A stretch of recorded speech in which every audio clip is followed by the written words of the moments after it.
नमः शिवाय। हर हर महादेव। जय जय शिव शंभु। प्रिय भक्तगण, आज हम आपको भगवान भोलेनाथ की वो कथा सुनाने जा रहा हूँ जो कि आज तक आपने किसी भी वीडियो में शायद नहीं सुने होंगे। आज हम भगवान शिव की मुख से स्वयं पृथ्वीवासी के लिए मुनि ऋषि व्यास जी को और नंदी जी को सुनाया था। भोलेनाथ की परम ग्रंथ शिव पुराण का विद्वेश्वर संहिता का पहला अध्याय से लेके 5वां अध्याय तक श्रवण करेंगे और हर वीडियो में शिव पुराण के सभी संहिताओं का श्रवण करेंगे। पुराणों में मान्यता है कि ये कथा सुनते ही भक्तों का जीवन शांति और मोक्ष प्राप्त होता है। तो ध्यान पूर्वक सुने। जो आदि से लेकर अंत में है, नित्य मंगलमय है, जो आत्मा के स्वरूप को प्रकाशित करने वाले हैं, जिनके पास मुख है और जो खेल खेल में जगत की रचना व पालन करते हैं, संहार तथा अनुग्रह तिरोभाव रूप 5 प्रबल कर्म करते हैं। उन सर्वश्रेष्ठ अजर अमर उमापति भगवान शंकर का मैंने मन ही मन चिंतन करता हूँ और प्रणाम करता हूँ। व्यास जी कहते हैं, धर्म का महान क्षेत्र जहाँ गंगा जमुना का संगम होता है, उस पुण्यमय प्रयाग भूमि में जो ब्रह्मलोक का मार्ग है, वहाँ एक बार महातेजस्वी महाभाग महात्मा मुनियों ने विशाल यज्ञ का आयोजन किया था। उस ज्ञान यज्ञ का समाचार सुनकर पौराणिक शिरोमणि व्यास जी के शिष्य सूत जी वहाँ मुनियों के दर्शन के लिए आए। सूत जी का सभी मुनियों ने विधिवत स्वागत एवं सत्कार किया तथा उनकी स्तुति करते हुए हाथ जोड़कर उनके कहा, हे सर्वज्ञ विद्वान रोमहर्षण जी, आप बड़े भाग्यशाली हैं। आपने स्वयं व्यास जी के मुंह से पुराण विद्या प्राप्त की है। आप आचार्य स्वरूप कथाओं का भंडार है। आप भूत भविष्य और वर्तमान के ज्ञाता है। हमारा सौभाग्य है कि आपके दर्शन हुए। आपका यहाँ आना निरर्थक नहीं हो सकता है। आप कल्याणकारी है। उत्तम बुद्धि वाले सूत जी, यदि आपको अनुग्रह हो तो गोपनीय होने पर भी आप शुभाशुभ तत्व वर्णन करें जिसमें हमारी तृप्ति नहीं होती और उसे सुनने की हमारी इच्छा ऐसी ही रहती रहे। कृपया कर उस विषय का वर्णन करें जो कलयुग आने पर मनुष्य पुण्य कर्म से दूर होकर दुराचार में फंस जाएंगे, दूसरों की बुराई करेंगे, पराई स्त्रियों के प्रति आसक्त होंगे, हिंसा करेंगे, मूर्ख नास्तिक और पशुवृत्ति हो जाएंगे। हे सूत जी, कलियुग में वेद प्रतिपादित वर्ण आश्रम व्यवस्था नष्ट हो जाएगी। प्रत्येक वर्ण और आश्रम में रहने वाले अपने अपने धर्म के आचरण परित्याग कर विपरीत आचरण करने में सुख प्राप्त करेंगे। इस सामाजिक वर्ण संकरता से लोगों का पतन होगा, परिवार टूट जाएंगे, समाज बिखर जाएगा, प्राकृतिक आपदाओं से जगह जगह लोगों की मृत्यु होगी, धन का क्षय होगा, स्वार्थ और लोभ की प्रवृत्ति बढ़ जाएगी, ब्राह्मण लोभी हो जाएंगे और वेद बेचकर धन प्राप्त करेंगे, मौत से मोहित होकर दूसरों को ठगेंगे, पूजा पाठ नहीं करेंगे और ब्रह्म ज्ञान से शून्य होंगे। क्षत्रिय अपने धर्म को त्याग कर कुसंगी पापी और व्यभिचारी हो जाएंगे। शरीर से रहित होकर वे शूद्रों जैसे व्यवहार करेंगे और काम के अधीन हो जाएंगे। वैश्य धर्म से विमुख होकर संस्कार भ्रष्ट होकर कुमार्गी धनोपार्जन परायण होकर नाप तोल में ध्यान लगाएंगे। शूद्रों अपना धर्म छोड़कर अच्छी वेशभूषा में सुशोभित होकर व्यर्थ घूमेंगे। वे कुटिल और ईर्ष्यालु होकर अपने धर्म के प्रतिकूल हो जाएंगे। कुकर्मी और वाद विवाद करने वाले होंगे। वे स्वयं को कुलीन मानकर सभी धर्म और वर्णों में विवाद करेंगे। स्त्रियां सदाचार से विमुख हो जाएगी। वे अपने पति का अपमान करेगी और सास ससुर से लड़ेगी, मलिन भोजन करेगी। उनका शील स्वभाव बहुत बुरा होगा।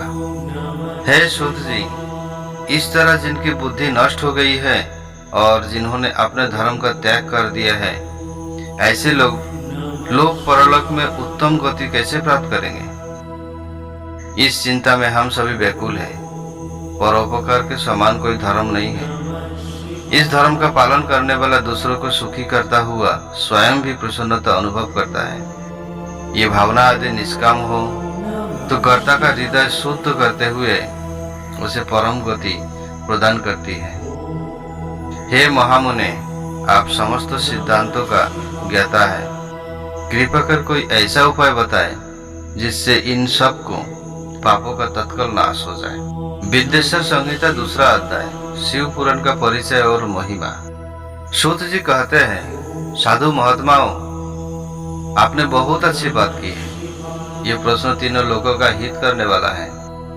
ये वेदांत का सार सर्वस्व है। यही परलोक में परमार्थ को देने वाला। आप लोगों के स्नेहपूर्वक आग्रह पर गुरुदेव व्यास का स्वरम कर मैं समस्त पाप राशियों से उद्धार करने वाला शिव पुराण की अमृत कथा का वर्णन कर रहा हूँ तथा दुष्टों का विनाश करने वाला है। इसमें भगवान शिव के उत्तम यश का वर्णन है।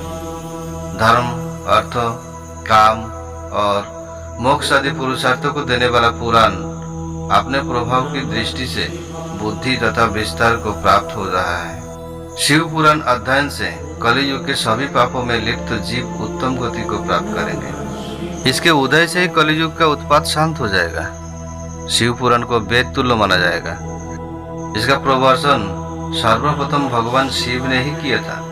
प्रिय भक्तगण, शिव पुराण के 12 संहिता है, जो आपको मैं धीरे धीरे सभी संहिता का सभी चरणों को श्रवण कराएंगे, जिसमें विद्येश्वर संहिता, रुद्र संहिता, विनायक संहिता, उमा संहिता, सहस्र कोटि रुद्र संहिता, एकादश रुद्र संहिता, कैलाश संहिता, शतरुद्र संहिता, कोटि रुद्र संहिता, मातृ संहिता, वैभव संहिता तथा धर्म संहिता। विद्येश्वर संहिता में 10,000 श्लोक है। रुद्र संहिता, विनायक संहिता, उमा संहिता और मातृ संहिता में प्रत्येक में 8,000 श्लोक है। एकादश रुद्र संहिता में 13,000, कैलाश संहिता में 6,000, शतरुद्र संहिता में 3,000, कोटि रुद्र संहिता में 9,000, सहस्र कोटि रुद्र संहिता में 11,000, वैभव संहिता में 4,000 तथा धर्म संहिता में 12,000 श्लोक है। मूल शिव पुराण में कुल 1,00,000 श्लोक है, परंतु व्यास जी ने इसे 24,000 श्लोक में संक्षिप्त कर दिया है। पुराणों की क्रम संख्या में शिव पुराण का चौथा स्थान है, जिसमें 7 संहिता है। पूर्व काल में भगवान शिव ने 9 करोड़ श्लोकों का ग्रंथित किया था। सृष्टि के आरंभ में निर्मित यह पुराण साहित्य अधिक विस्तृत था। द्वापर युग में द्वैपायन आदि महर्षि ने पुराण को 8,000 भागों में विभाजित कर 4,00,000 श्लोक में इनको संक्षिप्त कर दिया। इसके उपरांत व्यास जी ने 24,000 श्लोक में इसका प्रतिपादन किया है। ये वेद तुल्य पुराण विद्येश्वर संहिता, शतरुद्र संहिता, कोटि रुद्र संहिता, उमा संहिता, कैलाश संहिता और वैभव संहिता नामक 7 संहिताओं में विभाजित है। ये 7 संहिताओं वाला शिव पुराण वेद के समान प्रमाणित तथा उत्तम गति प्रदान करने वाला है। इस निर्मल शिव पुराण की रचना भगवान शिव द्वारा की गई है तथा इसको संक्षेप में संकलित करने का श्रेय व्यास जी को ही जाता है। शिव पुराण सभी जीवों का कल्याण करने वाला, सभी पापों का नाश करने वाला है। यही सत्पुरुष को कल्याण प्रदान करते हैं। ये तुलना रहित है तथा इसमें वेद प्रतिपादित अदैव ज्ञान तथा निष्कपट धर्म का प्रतिपादन है। शिव पुराण श्रेष्ठ मंत्र समूह का संकलन है तथा यही सभी के लिए शिव धर्म की प्राप्ति का साधन है। समस्त पुराणों में सर्वश्रेष्ठ शिव पुराण ईर्ष्या रहित अंतकरण वाले विद्वानों के लिए जानने की वस्तु है। इसमें परमात्मा का गान किया गया है। इस अमृतमयी शिव पुराण को आदर से पढ़ने और सुनने वालों मनुष्य भगवान शिव का प्रिय होकर परम गति को प्राप्त कर लेता है। प्रिय मित्रों, विद्येश्वर संहिता का 3रा अध्याय, श्रवण, कीर्तन और मनन साधनों की श्रेष्ठता। व्यास जी कहते हैं, सूत जी के वचनों को सुनकर सभी महर्षि बोले, भगवान आप देवतुल्य अद्भुत एवं पूर्णमय शिव पुराण की कथा सुनाए। सूत जी ने कहा, हे महर्षिगण, आप कल्याणमय भगवान शिव का स्मरण करके वेद के सार से प्रकट शिव पुराण की अमृत कथा सुनिए। शिव पुराण में भक्ति, ज्ञान और वैराग्य का गान किया गया है। जब सृष्टि आरंभ हुई तो 6 कुलों में महर्षि आपस में वाद विवाद करने लगे कि अमुक वस्तु उत्कृष्ट है, अमुक नहीं। जब इस विवाद ने बड़ा रूप धारण कर लिया तो सभी अपनी शंका के समाधान के लिए सृष्टि की रचना करने वाले अविनाशी ब्रह्मा जी के पास जाकर हाथ जोड़कर कहने लगे, हे प्रभु, आप संपूर्ण जगत के धारण कर उनका पोषण करने वाले हैं। प्रभु, हम जानना चाहते हैं कि संपूर्ण तत्व से परे परात्पर पुरुषार्थ कौन है। आप संपूर्ण जगत को धारण कर उनका पोषण करने वाले हैं। हे प्रभु, हम जानना चाहते हैं कि संपूर्ण तत्व से परे परात्पर पुराण पुरुष कौन है। ब्रह्मा जी ने कहा, ब्रह्मा, विष्णु, रुद्र और इंद्र आदि से युक्त संपूर्ण जगत समस्त भूतों एवं इंद्रियों के साथ पहले प्रकट हुआ है। वो है देवकीदेव महादेव। वही सर्वज्ञ और संपूर्ण है। भक्ति से ही उनका साक्षात्कार होता है, दूसरे किसी उपाय से उनका दर्शन नहीं होता। भगवान शिव में अटूट भक्ति मनुष्य को संसार बंधन से मुक्ति दिलाती है। भक्ति से उन्हें देवता का कृपा प्रसाद प्राप्त होता है। जैसे अंकुर से बीज और बीज से अंकुर पैदा होता है, भगवान शंकर का कृपा प्रसाद प्राप्त करने के लिए आप सब महर्षि धरती पर सहस्र वर्षों तक चलने वाले विशाल यज्ञ करो। यज्ञपति भगवान शिव की कृपा से ही विद्या के सार तत्व, ध्यान, साधन का ज्ञान उत्पन्न होता है। शिव पदों की प्राप्ति साधन और उनकी सेवा ही साधन है, तथा जो मनुष्य बिना किसी फल की कामना किए उनकी भक्ति में डूबे रहते हैं, वही साधक है। कर्म के अनुष्ठान से प्राप्त फल को भगवान शिव के श्री चरणों में समर्पित करना ही परमेश्वर की प्राप्ति का उपाय है, तथा यही मोक्ष प्राप्ति का एकमात्र साधन है। साक्षात महेश्वर जी ने ही भक्ति के साधनों का प्रतिपादन किया है। कान से भगवान के नाम, गुण और लीलाओं का श्रवण, वाणी द्वारा उनका कीर्तन तथा मन में उनका मनन शिव पद की प्राप्ति के महान साधन है, तथा इन साधनों से ही संपूर्ण मनोरथों की सिद्धि होती है। जिस वस्तु को हम प्रत्यक्ष अपने आंखों के सामने देखते हैं उसकी तरफ आकर्षण स्वाभाविक है, परंतु जिस वस्तु को प्रत्यक्ष रूप से नहीं देखा जा सकता है उसे केवल सुनकर और समझकर ही की प्राप्ति के लिए प्रयत्न किया जाता है।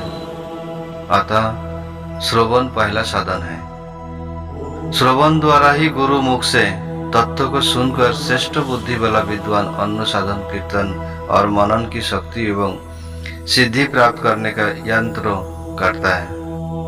मनन के बाद इस साधन की साधना करते रहने से धीरे धीरे भगवान शिव का संयोग प्राप्त होता है और लौकिक आनंद की प्राप्ति होती है। भगवान शिव जी की पूजा, उनके नामों का जप तथा उनके रूप, गुण, विलास के हृदय में निरंतर चिंतन को ही मनन करता है। महेश्वर की कृपा दृष्टि से उपलब्ध इस साधन को ही प्रमुख साधन कहा जाता है।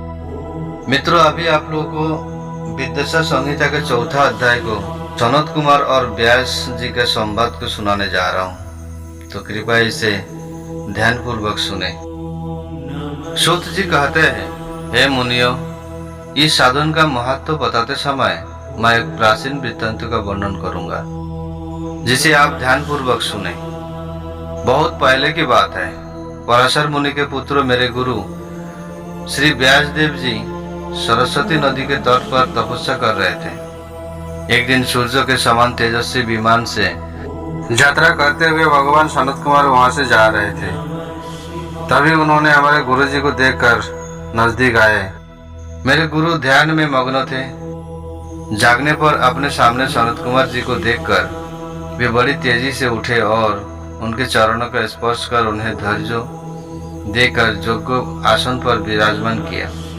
प्रसन्न होकर सनत कुमार जी गंभीर वाणी में बोले, मुनि, तुम सत्य का चिंतन करो। सत्य तत्व का चिंतन ही श्रेष्ठ प्राप्ति का मार्ग है। इसी से कल्याण का मार्ग प्रशस्त होता है, यही कल्याणकारी है। ये जब जीवन में आ जाता है तो सब सुंदर हो जाता है। सत्य का अर्थ सदैव रहने वाला है। इस काल का कोई प्रभाव नहीं पड़ता है, ये सदा एक समान रहता है। सनत कुमार जी ने महर्षि व्यास जी को आगे समझाते हुए कहा, हे महर्षि, सत्य पदार्थ भगवान शिव ही है, शिव ही सत्य है। भगवान शंकर का श्रवण कीर्तन और मनन ही उन्हें प्राप्त करने के सर्वश्रेष्ठ साधन है। पूर्व काल में मैं दूसरे अनेकानेक साधनों के भ्रम में पड़ा, घूमता हुआ तपस्या करने मंदाचल पर जा पहुंचा। कुछ समय बाद महेश्वर शिव की आज्ञा से सबके साक्षी तथा शिवगणों के स्वामी नंदिकेश्वर वहां आए और स्नेह पूर्वक मुक्ति का साधन बताते हुए बोले, भगवान शंकर का श्रवण कीर्तन और मनन ही मुक्ति का श्रेष्ठ उपाय है। ये बात मुझे स्वयं देवादिदेव भगवान शिव ने बताई है, अतः तुम इन्हीं साधनों का अनुष्ठान करो। व्यास जी से ऐसे कहकर अनुगामियों के सहित सनत कुमार ब्रह्मधाम को चले गए। इस प्रकार इस उत्तम वृत्तांतों का संक्षेप में ही मैंने वर्णन किया। ऋषि बोले, सूत जी, आपने श्रवण कीर्तन और मनन को मुक्ति का उपाय बताया है, किंतु जो मनुष्य इन तीनों साधनों में असमर्थ हो, वो मनुष्य कैसे मुक्त हो सकता है? किस कर्म के द्वारा बिना यंत्र के ही मोक्ष मिल सकता है? मित्रों, विद्येश्वर संहिता का 5वां अध्याय में शिवलिंग का रहस्यमय एवं महत्व को बताया गया है, तो इसे ध्यान पूर्वक सुने। सूत जी कहते हैं, हे सनक जी, श्रवण कीर्तन और मनन जैसे साधनों को करना प्रत्येक के लिए सुगम नहीं है। इसके लिए योग्य गुरु और आचार्य चाहिए। गुरु मुख से सुनी गई वाणी मन की शंकाओं को दग्ध करते। गुरु मुख से सुने गए शिव तत्व द्वारा शिव के रूप स्वरूप के दर्शन और गुणानुवाद में रसानुभूति होती है, तभी भक्त कीर्तन कर पाता है। यदि ऐसा कर पाना संभव ना हो तो मोक्षार्थी को चाहिए कि वो भगवान शंकर के लिंग एवं मूर्ति की स्थापना करके रोज उनकी पूजा करे। इसे अपनाकर वो संसार सागर से पार हो सकता है। संसार सागर से पार होने के लिए इस तरह की पूजा आसानी से भक्ति पूर्वक की जा सकती है। अपनी शक्ति एवं सामर्थ्य के अनुसार धनराशि से शिवलिंग या शिव मूर्ति की स्थापना कर भक्ति भाव से उनकी पूजा करनी चाहिए। मंडप, कपूर, तीर्थों, मठ एवं क्षेत्रों की स्थापना कर उत्सव का आयोजन करना चाहिए तथा पुष्प, धूप, वस्त्र, गंधो, दीप तथा पुआ और तरह तरह के भोजन नैवेद्य के रूप में अर्पित करना चाहिए। श्री शिव जी ब्रह्म रूप और निष्कल अर्थात कला रहित है और कला सहित भी है। मनुष्य इन दोनों स्वरूपों की पूजा करते हैं। शंकर जी को ही ब्रह्म पदवी प्राप्त है। कलापूर्ण भगवान शिव की मूर्ति पूजा भी मनुष्य द्वारा ही की जाती है और वेदों ने भी इस तरह की पूजा का आज्ञा प्रदान की है। सनत कुमार जी ने पूछा, हे नंदिकेश्वर, पूर्व काल में उत्पन्न हुए लिंग बेर अर्थात मूर्ति की उत्पत्ति के संबंध में आप हमें विस्तार से बताएं। नंदिकेश्वर ने बताया, हे मुनीश्वर, प्राचीन काल में एक बार ब्रह्मा और विष्णु के मध्य युद्ध हुआ था, तो उनके बीच स्तंभ रूप में शिव जी प्रकट हुए। इस प्रकार उन्होंने पृथ्वीलोक का संरक्षण किया। उसी दिन से महादेव जी का लिंग के साथ साथ मूर्ति पूजन भी जगत में प्रचलित हुआ है। अन्य देवताओं के साकार अर्थात मूर्ति पूजा होने लगी, जो कि अभीष्ट फल प्रदान करने वाले थी, परंतु शिव जी के लिंग और मूर्ति दोनों रूप ही पूजनीय है। प्रिय मित्रों, शिव पुराण के विद्येश्वर संहिता का 6वां अध्याय से शुरू करेंगे हम अगले वीडियो। उनके मधुर वाणी हम श्रवण करेंगे। मित्रों, अगर आप हमेशा शिवमय होना चाहते हैं और हमारे वीडियो अगर अच्छा लगा तो वीडियो को लाइक, शेयर और सब्सक्राइब करके जरूर रख दीजिए, ताकि ये शिव पुराण के महापवित्र कथा का वीडियो जब भी बने आपके पास तुरंत पहुंचे। ओम नमः शिवाय। हर हर महादेव। जय जय शिव शंभु।